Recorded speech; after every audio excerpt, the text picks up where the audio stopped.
The creation of hypersonic weapons in the Russian Federation was announced on March 1, 2018, during the address to the Federal Assembly.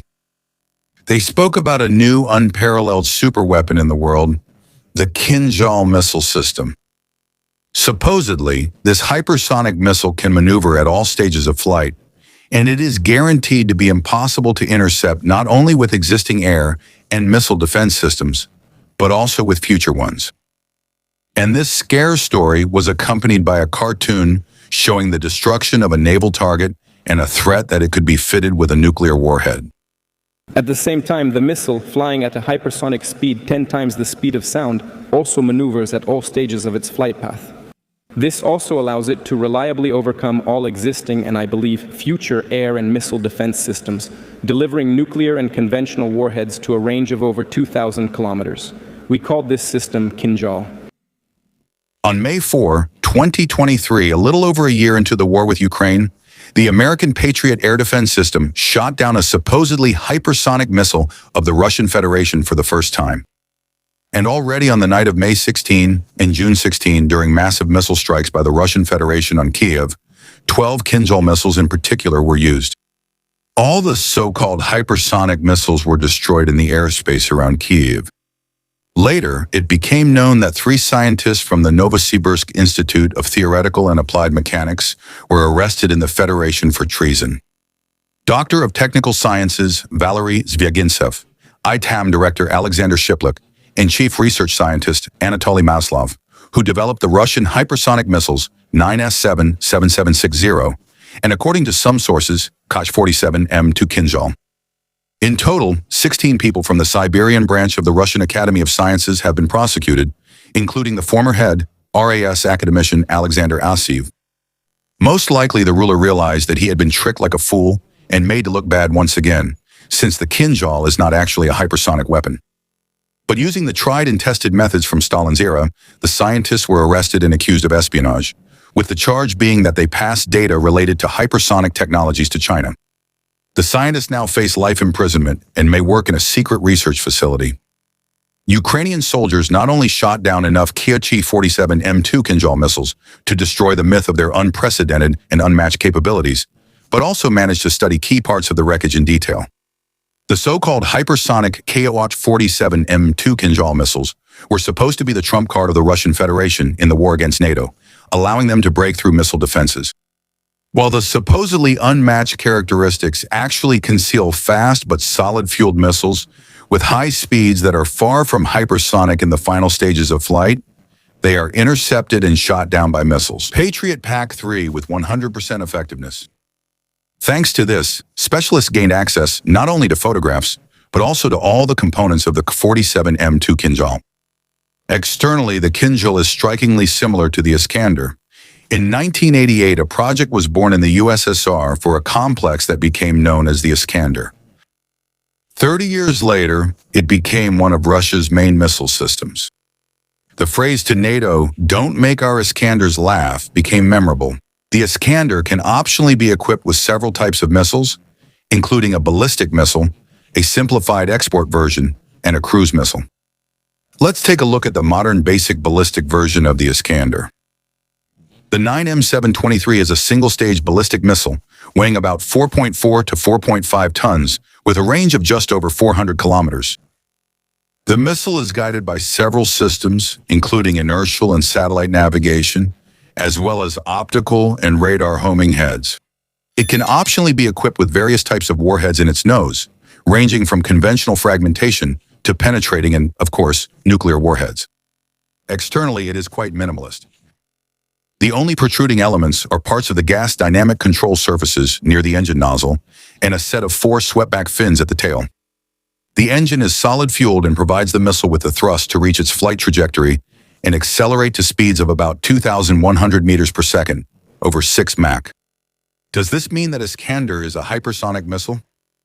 Most large ballistic missiles are capable of flying at speeds of about 2,100 meters per second, over 6 Mach. But that's not enough to be classified as a hypersonic weapon. An important nuance is maneuverability. Hypersonic missiles not only fly very fast, but they can also maneuver.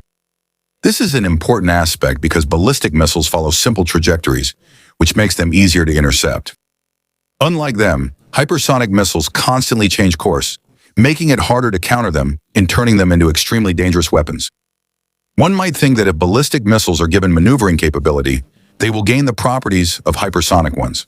However, it's not that simple. Going beyond 5 Mach brings a lot of serious problems. For example, a rocket engine can provide more than 5 Mach, but it doesn't work for long, and after it shuts off, the missile flies by inertia, losing speed, which soon drops below the hypersonic threshold. Long-lasting options, such as ramjet engines capable of providing sustained thrust or gliding in the upper layers of the atmosphere, present challenges. Another issue is the conditions of prolonged high-speed flight, which are accompanied by tremendous overloads, heating, and clouds of plasma around the object that dampen radio signals. An object wrapped in such a blanket becomes blind and deaf, which complicates the operation of homing heads. This is one reason for the missile's speed reduction in its final stage. Seekers will not operate at hypersonic speeds.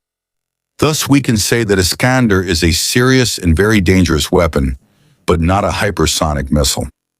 And what about Kinzhal?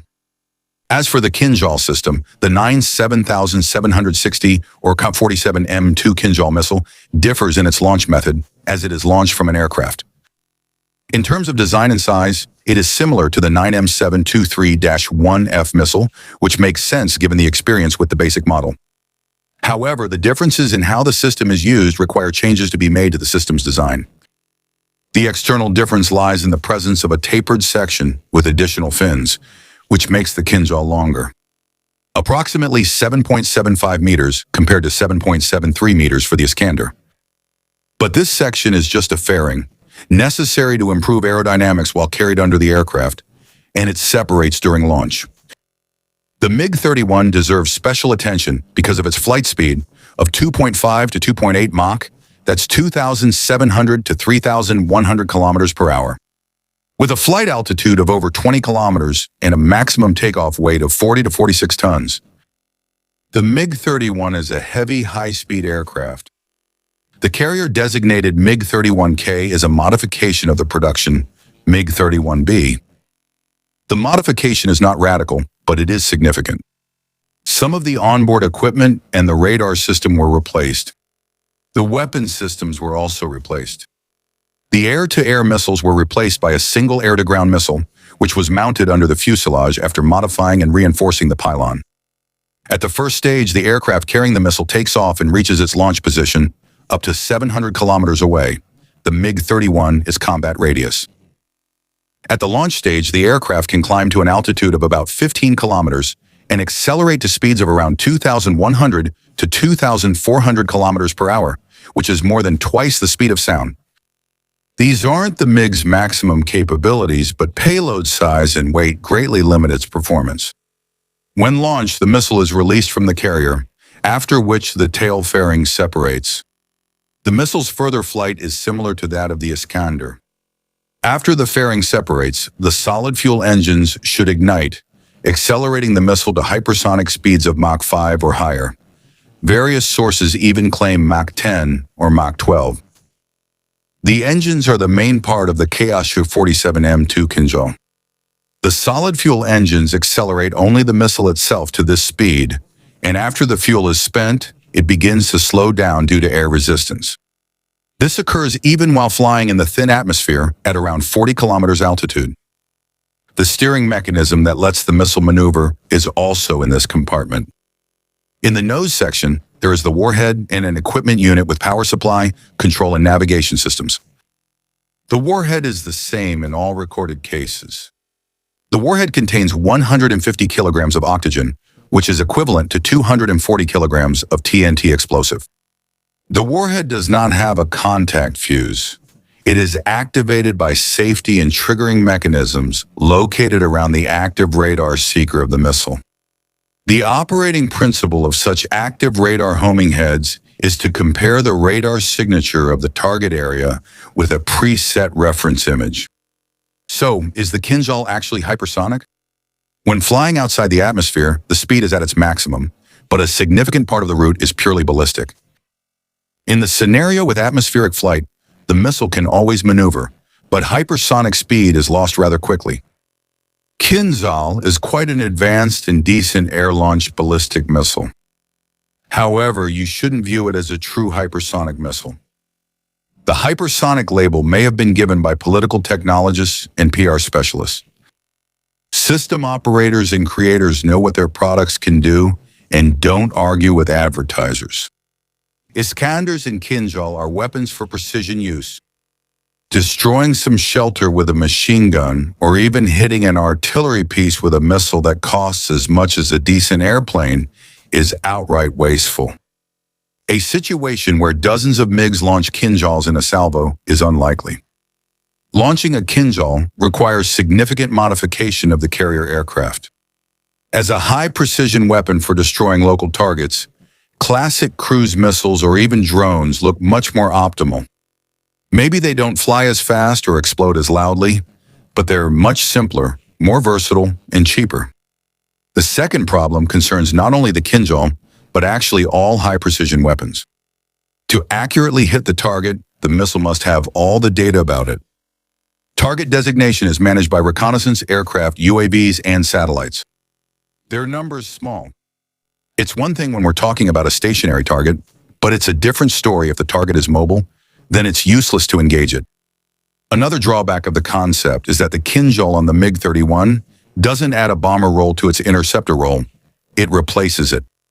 Now the aircraft is just a pure carrier that can no longer operate in the air.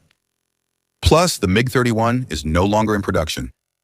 So, the more Kinzhal carriers are made, the fewer interceptors there will be. And the unique capabilities of the MiG make it an important part of the air defense system, and such modifications could harm it. The solution to this problem is obviously the Kinzhal. In theory, other aircraft can be used as well. At the moment, it is known that work is underway to mount the missiles on the Tu-22M3. Tupolev is larger and heavier than the MiG, so it can carry several missiles at once. Besides, it can fly farther, although it's slower and flies lower.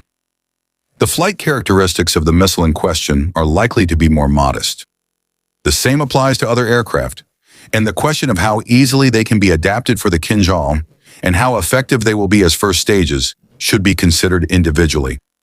In fact, the Kinzhal missile is just an Iskander that is launched by aircraft. Hypersonic weapons have completely different characteristics. The PAC-3 missile of the Patriot air defense system doesn't have a warhead. It uses the hit-to-kill method. That is, the interceptor missile at high speed hits the high-speed target directly and destroys it thanks to its kinetic energy. The consequences of such a hit could be seen on the wreckage of the Kinzhal, destroyed by a Patriot interceptor in Kiev on the night of May 4, 2023. PAC-3 usually hits the warhead of a ballistic missile. The photo of the Kinzhal with a hole shows the interceptor didn't explode with shrapnel. You can see the thickness of the metals. The interceptor missile strikes the target head-on. Kinzhal is already a reality, a living and actively used weapon.